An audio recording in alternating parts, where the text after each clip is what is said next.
One thing I know for certain in the healing process is how critical it is to be able to truly define what it is we're talking about, truly define what is expected of us, truly define what something means, really understanding things, not just assuming or jumping into things because people around us are doing it or people that we trust say something is okay, that we understand personally from our own personal sense of responsibility and accountability what something means to us, even in the framework of healing. So, as you know, I'm a medical intuitive. I've been doing this for 30 years, and I have the honor of working with people all over the world. I seldom advertise. I mainly am getting my new clients from referral sources because the work that I do is truly an incredible process in one's healing. But then that even opens up a question at this point of what does healing even mean? What is healing actually about?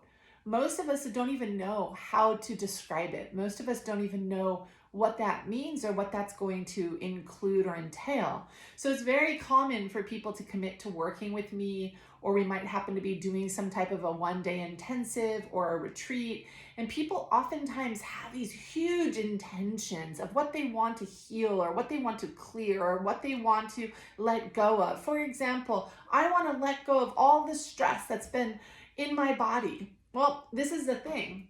In order to be able to let go, it means we oftentimes need to move through whatever is still inside. So there's a responsibility of understanding what that actually means in the healing process. We're in this world that's been created. It's so fast. It's this checklist over and over again. And healing isn't like that. Healing is what we're doing every day in our life when we choose to live in a conscious state. That's what healing is. It's choosing to be conscious in this state, choosing to understand what being conscious even means is something that at one point in time you may want to break down. However, in our lives, especially in our younger years, it happens all the time. But a lot of the framework, a lot of the perspective that we live from comes from the time where we were born up until about 12 years old for most people. And what happens is there's many moments in our lives where we've had what we call trauma. Trauma means things in our lives that have created a wound or an impact in us. So it affects the quality of our life, the quality of our mental health, the quality sometimes of our physical health. And the traumas aren't necessarily as you think they might be. It's very common for me to get on the phone with someone and work with them, and I'm noticing from an intuitive perspective where their energy is maybe stuck in their system. And they'll say things to me like, oh yeah, nothing ever happened. Oh yeah, my friend had this horrible thing happen to them. Well, healing means basically that we're allowing ourselves to honor how we organically feel about whatever is going on in our life present day. That we give ourselves permission to honor whatever is going in and on in our lives in a given day. And it's really important to understand that as we give ourselves permission to be honest with ourselves, as we allow ourselves to learn how to honor the moment in front of us, oftentimes what happens is old things from the past that we're still holding on to emotionally, mentally, in memory bank stuff, things that we weren't able to talk about. That's a big one. You wouldn't think, wow, things I couldn't talk about could create trauma. They actually create a lot of trauma in the system. Trauma is a disruption in the system. Trauma is a place in the body that doesn't feel safe any longer. So I want you to think about that. Trauma is in the body, and it creates this perspective in life that no longer feels kind of safe in that given moment, whatever that moment happens to be. And from that moment forward, we start to be a little bit more cautious in how we deal with life. Well, most of us have hundreds upon hundreds of things that have accumulated over time where we wake up in the morning and now life doesn't feel safe. We wake up in the morning and now life feels like this one pressured checklist after another. We wake up and we're asked, what do we want to create in our lives? And we kind of laugh at that a lot of the time because we're like, well, I can't do that. I'm in debt, or I have a family, or I've made these agreements, or my career won't let me do this. And the truth is the healing process is an opportunity, and every given moment is an opportunity to be able to open up and to ask ourselves the questions of how am I feeling about my life right now? Is there anything I want to change right now? And whatever emotionally or mentally comes up at that place, we're now given an opportunity to work with that to be able to actually heal whatever makes us feel like we're not worthy of being heard. We can't have what we want. We're not capable of creating change. These are all very, very important pieces that trauma have created for us over the years. And the willingness to change and the willingness to understand that this day will never come back again. That we only have so many moments in our lives, and we don't know how many moments in those lives we actually, in our lives we actually have.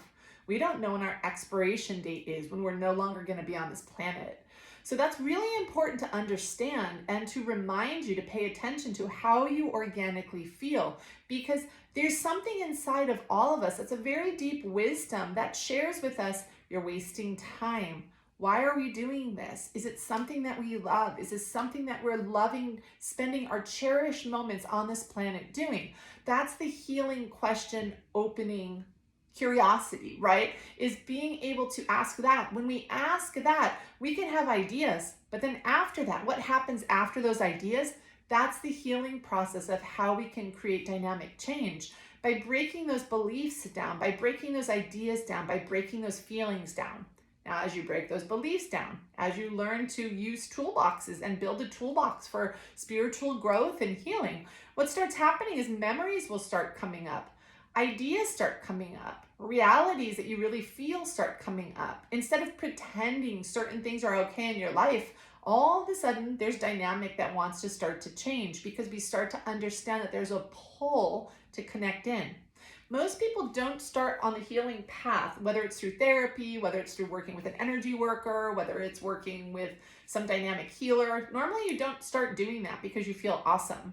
It's normally because you feel sad or depressed or unsettled or overwhelmed, or there's something kind of off. Just that is a huge thing to realize, and a lot of people don't realize what their emotional feelings are trying to say. Our emotional feelings are needing to be honored at all times. That doesn't mean we have to stop and run away from life. It means we stop and we pay attention and we work with people, if we don't have the skill set, to be able to break down an understanding of why the voice in the head or the heart seems to be talking the way it does. What's happened to create that? Instead of the innocence of a child where the whole world is full of possibility and the whole world is full of wisdom, because that's the truth. So if you're feeling anxious, you're feeling overwhelmed, you're feeling depressed, you're feeling the things that most of us actually feel, and it governs the quality of your life. So it's one thing to have the feelings, it's another thing to have them governing the quality of your feelings. You don't know what to do with that. That is a really important piece to start working with someone that can help build a healing toolbox for you to reclaim and regain love, harmony, trust in life. That's the healing process. Where was the harmony, the love, the trust eroded? And how do you heal that? You don't forget it, you don't push it away, but how do you heal it? It means integrate it into where you are now and to be able to still use those situations and use them as a strength, not a weakness anymore. That's the healing process. And I'm really excited to share with you. I'm launching an event, and this event will be live immediately. And it is a really, really, really powerful event. If you are not currently subscribed to my YouTube channel right here, make sure you click the button to subscribe so you can get more information about it. It's a really important commitment that I made coming up for June. The live event is June 21st. It is a phenomenal event around healing a core wound most of us have in relationship to trusting life, to creating more joy in our life, and to knowing that we can have anything that we want in our life. Again, trauma is what makes it not be able to be believed, what makes that pushback. Trauma, beliefs, things that don't line up with a higher level of trust in our lives, that's what our healing process is all about. And that's how we reclaim the energy that's got stuck and stagnant in trauma. It's important we don't judge trauma. We don't look at our friend that got really physically hurt from someone and say, well, I don't have any trauma because I just wasn't listened to. To not listen to yourself is one of the biggest traumas ever that we recreate for ourselves over and over and over again. If this video resonates with you, not only subscribe to it, but please share it with a friend or two. I am asking you to do this because it inspires me to show up more here on YouTube, but it also gives me an idea of what you're actually interested in. Share below what's interesting to you about this. Share below what you're hearing me say, and I'll be able to work with and create more videos for you from this perspective. I'm excited to help support your healing process as much as I can.